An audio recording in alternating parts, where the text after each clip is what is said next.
Hey, it's Tim again. And Jessica. And we're here to talk to you about the next step in a solution-focused culture. So we've covered evaluate, establish, explain, and now we're going to talk about engage. So when we talk about engage, we're talking about engaging your team. That's right. In the book, one of the things that happens is TJ, as the manager of the organization, requires his department heads to go back out into the organization and engage with each level of his employees to determine what policies they think are causing problems in stopping the employees from being able to do their work in alignment with the core values.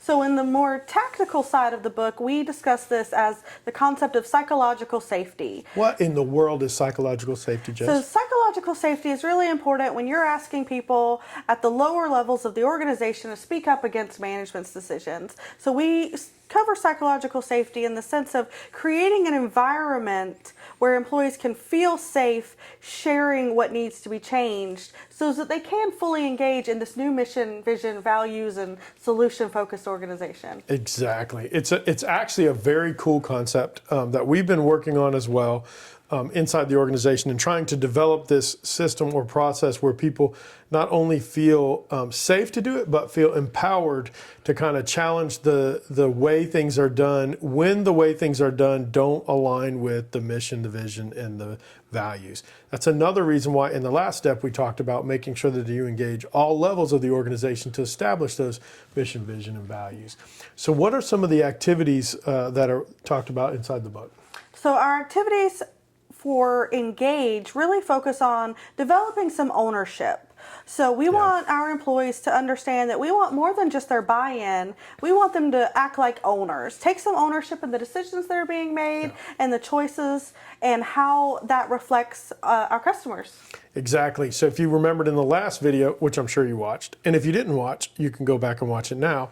But in the last video, we talked about a case where somebody comes to the door, it's 4 o'clock, and the door is locked and the employee locks the door and doesn't let them come in, and how that action, if your core value says that you're a customer service, if customer service is one of your high level of customer service is one of your core values, that activity doesn't represent the core value.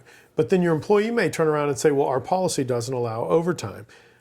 This part of the process will allow that employee to turn around and go back and help you understand in the leadership role in the organization how the policy may be counterintuitive to the core value.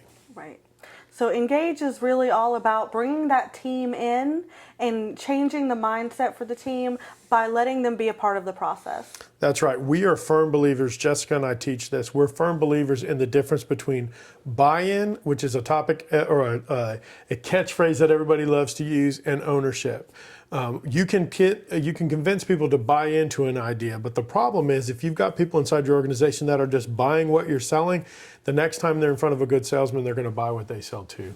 So what we want to do is we want to empower you to help your to allow your people inside of your organization to have actual ownership in the decisions that you make, and we believe this section of the book is going to help you do that. And we'll talk about empower more in the next video. That's right. So you can do that. But if you just can't wait till the next video, we would recommend that you go buy the book. We think it'd be a good idea. We think the authors are pretty good people. And we would love for you to go buy the book. And if they wanted to do that, Jessica, how would they do that?